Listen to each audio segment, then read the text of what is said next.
I want you guys to understand something.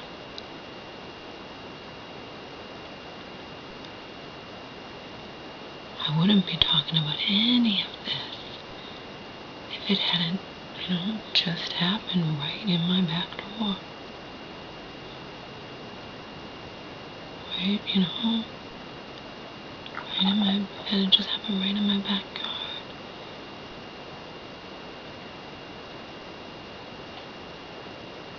And I'm here in Massachusetts.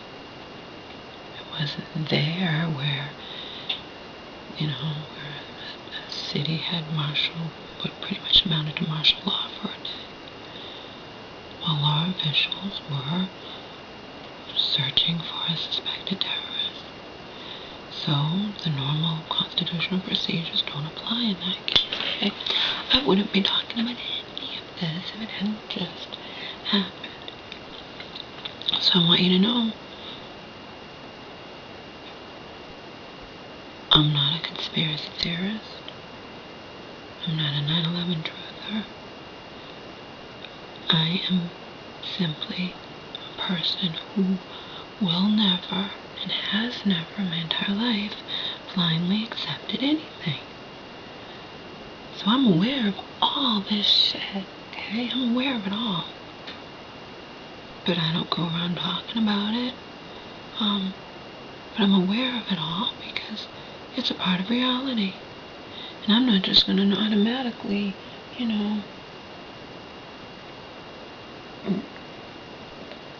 brush aside something just because it seems implausible to me, or an even better way to put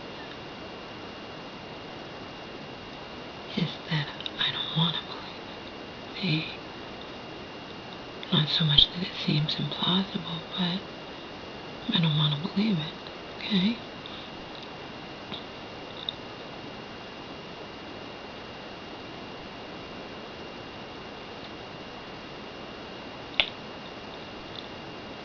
But I didn't want to believe that, or accept that, Donald had, had spent 7 years, the elements of my life with, had, quote-unquote, accidentally, since he didn't plan it, he was pushing me out of the way, but had shoved me backwards down a small hill where I'd been smashed the back of my head and knocked unconscious and could have been bleeding to death down there, and he had taken off. Didn't care if I was down there alive, dead, helplessly, I woke up to 2 strangers who said, "We saw the whole thing, let us call the cops." No, I don't want to ruin his life.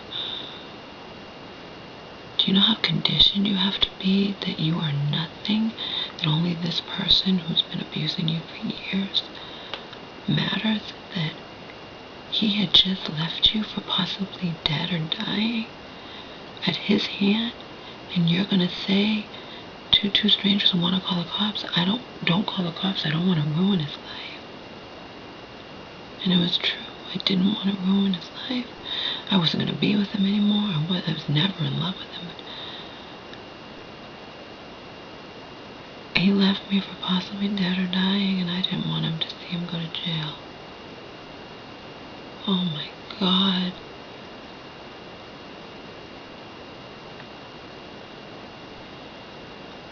I don't know if anyone can tell me how that happens. How you can be that conditioned. Especially when I'm not even in love with him, I just guess because I'd spent 7 years, 8 months of my life with him, and we had an Omar together, and I didn't want to see him go to jail. He would have gone to jail. It was abhorrent to me to think of this man going to jail, even though he had callously left me for dead. Possibly. He didn't check to see if I was okay. I woke up to 2 male strangers who were horrified. I woke up to a lump this big on the back of my head, and I'm feeling it, and I'm asking these strangers, am I going to die? I shouldn't, but as I was going backwards, flying backwards, because Donald shoved me so hard, I thought, oh, this is it, I'm going to die. gonna die at the hands of the man I'd been living with, sleeping with. Yet I never died at the hands of any of the strangers I took home to screw, or allowed to screw me, you know? I mean, it's kind of ironic. I mean, I only had a couple seconds to think this as I was going backwards, and I was gonna, in my eyes, that was it, I was gonna die. And I would have been died if, instead of going down a hill, I mean, there's a lot of low rail bridges in California, in LA where we were. If he had shoved me away from him, and instead of going down a hill and smashing my head on the pavement down below, I had gone over one of those low rail bridges, I wouldn't be talking to you right now.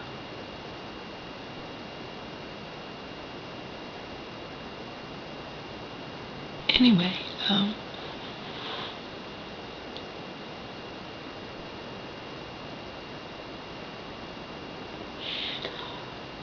don't blindly accept anything. Nothing.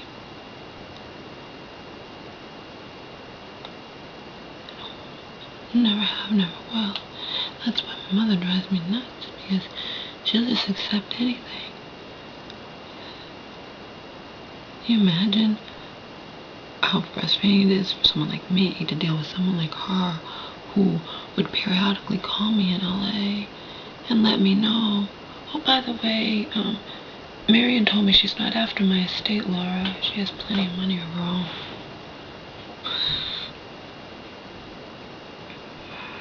I think she talked to protest too much, Auntie.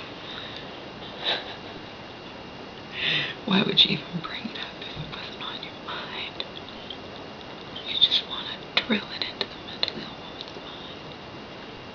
But you can't pull a wool over my eyes. You can't.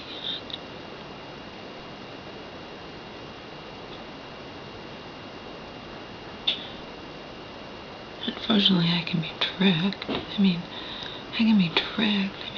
perfect example of me being tricked is this. I had vowed in my existence I would never, ever fool around with any guy who was taken. A married man, or a man who, you know, had a live-in steady, grew up in what, you know, who, you know, that she didn't know, you know, I would never be with anyone taken, okay? In 2011, New Year's Eve, I went to a bar with no small hope, and this cool older guy, definitely older, as it turned out, he was a lot older, 20 years older than me, but even more than 20, but he was in shape, not obese, you know, dapper for his age, blah blah, buying everybody drinks. He thought I was gorgeous. He gave me his number. I wound up calling him. You know what he did? I see it now. Don's mom helped me see it, okay? This is how he tricked me. He probably has done this before, or he told partial truth or whatnot. He was forthright when I had called him. He was honest. He was like, I mean, how I was thinking at the time, just proving that I can be tricked. So you can pull the wool over my eyes. I'm a naturally trusting person, but I mean, now I'm getting much better at not being the way I was.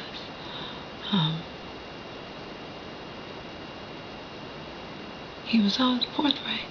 Oh, I need you to know, you know, that I'm currently married, but we've been separated for 9 months. 9 months is a long time. According to him, she was living in Las Vegas, and he gave me a sob story about house and this, that, and blah, blah, and well, guess what? I learned from Hope this is one of the signs, but he had an answer for everything. How come we can't ever go back to his place to fool around? Why do we have to fool around in the car or get a hotel or whatever? Oh, and as an aside, thank God I never fucked him. Wonder why I didn't want to fucking him? He couldn't get it up. He couldn't get it up, and he couldn't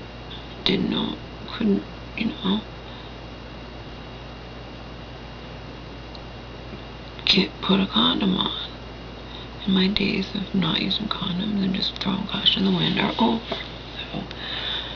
So I wasn't gonna do anything with him if he couldn't wear a condom, and I'm glad that it happened because in the end I didn't feel right about it anyway. Hope was telling me things, and we both started thinking, because in the beginning she thought he was awesome too, because he was buying everyone drinks. We thought he had the money, and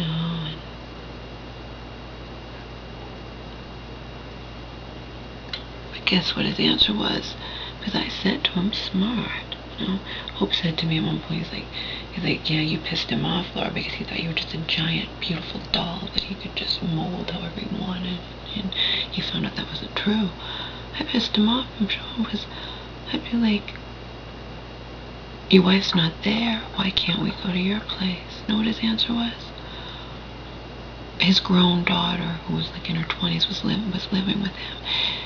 Okay, well, she has hopes for Mother and I getting back together. On the surface it sounds plausible, but then you start dissecting it, and it's like, why should your daughter's a grown woman, why should you be controlled by that and whatnot?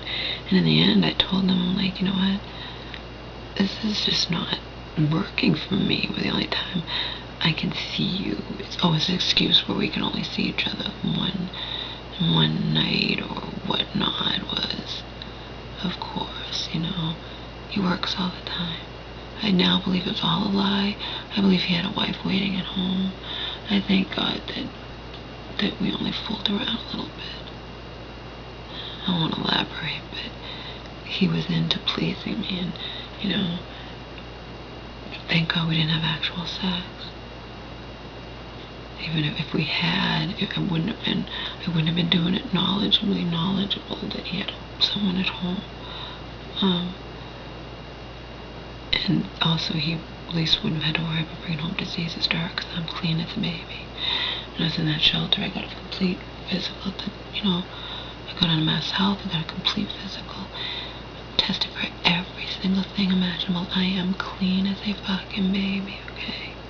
Got tested for everything imaginable, okay? But there's an example where he did pull the wool over my eyes, okay? But it won't happen again. So I learned from Hope all the signs. I was so naive. I thought to myself, well, we go to the same bar, this local bar. If he was married, they would let me know. Someone would let me know. He's, no, those are his buddies. His buddies are not going to tattle on him and say that, tell me, let me know he's married. No. I learned that from Hope. Another thing, if a man won't bring you back to his place, all men want you to bring you back to their place, even if their place is disgusting. If he won't bring you back, that's a strong indication that he's married or has a girl from someone at home. All these things, but this guy was good. He's separated, but he's living with his grown daughter's living with him, and he doesn't want. She has hopes that he can't bring a woman. I'm thinking. And he's in his 60s. I met him when I was 42, and he was 66, I think. I'm positive now he was lying through his teeth. Positive. Fucking prick. It won't happen again. I can't say I can't be tricked, but I'm also...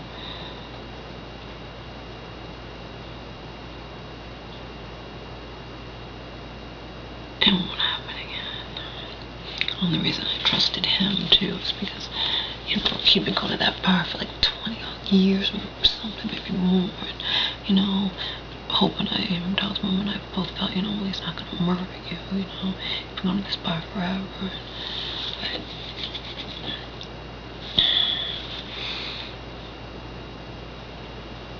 considering everything that happened with Donald and his mom, considering me living on the streets, considering me being in a shelter for 6 months, yada, yada, yada, everything happened with my mom and this, that, whatever, you know.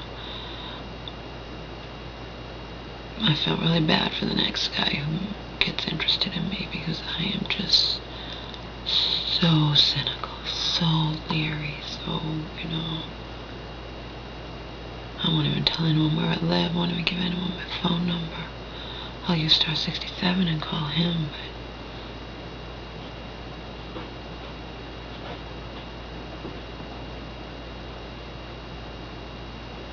but Laura, did you take their water away? Laura? I didn't take their water away. You never gave it to them. Oh. You must not have given it to them all morning. I only take the water away when I'm giving them their teeth stuff.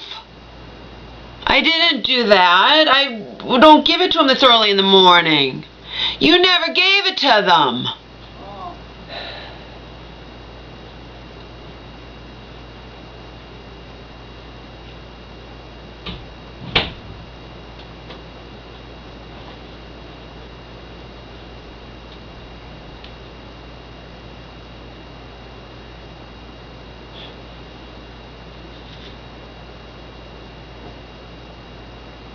She could probably hear me. Even if I whisper, she can't hear me. She probably can. She knows there's nothing she can do about me creating these videos.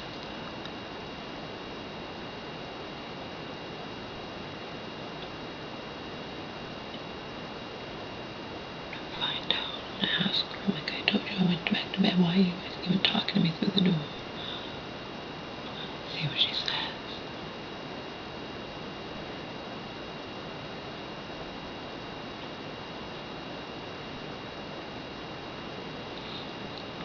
So anyway, that's that. I don't blindly accept anything.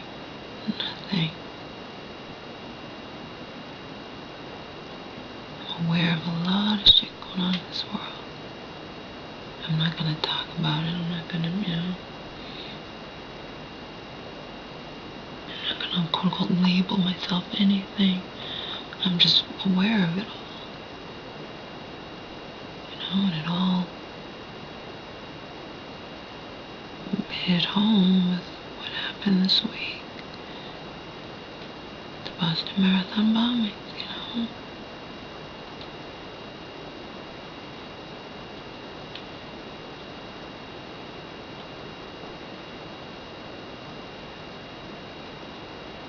I don't know what's gonna happen. What I do know is whatever I believe or don't believe, this is still my reality. I still have to live in it, you know. And I'm still gonna fight my own, you know. Maybe the quote-unquote conspiracy theorists are right.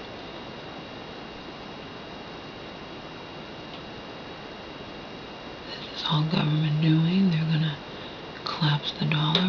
They need to get us used to martial law because there's gonna be chaos. I hope that's not true. I'm aware of it all. Doesn't mean I believe it or don't believe it. But I still have to live in this reality. And what you guys need to know is, in my reality, is that I never even brought up with my mother about putting this house in a living trust for me. I just wanted to make sure there was a will.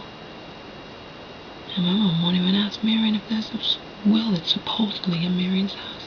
A will that supposedly leaves me everything as my mother has always wanted. Okay? She's always wanted that everything be left to me, her only child and so on. Okay? And my mom would be like, I can tell a lawyer this, my lawyer this. Well, my mom wouldn't even do that. She said, well, we can do it behind Marion's back. We can make a will behind Marion's back. Whatever. Remember, it was all tied up in this case, too. My mom didn't want to fuck up anything that, you know, when they're going through this case. But I never brought up anything about living trust. My mom mentioned to me that her crazy friend had said at one point, my mom can't remember why the friend said it, you should put this house in a living trust for Laura, you know? So I need to find out exactly exactly what I need to do, because I will need to have a lawyer, because I don't know what Marion will do if my mom says something like, I don't know. I don't think that way, so I don't know what Marion has the power to do. I don't know what she might threaten to do, you know. All I know is that a DUR, ABLE, power of attorney, is the strongest you can make it, and my mom needs to put this house in a living trust for me if she wants me to be protected, because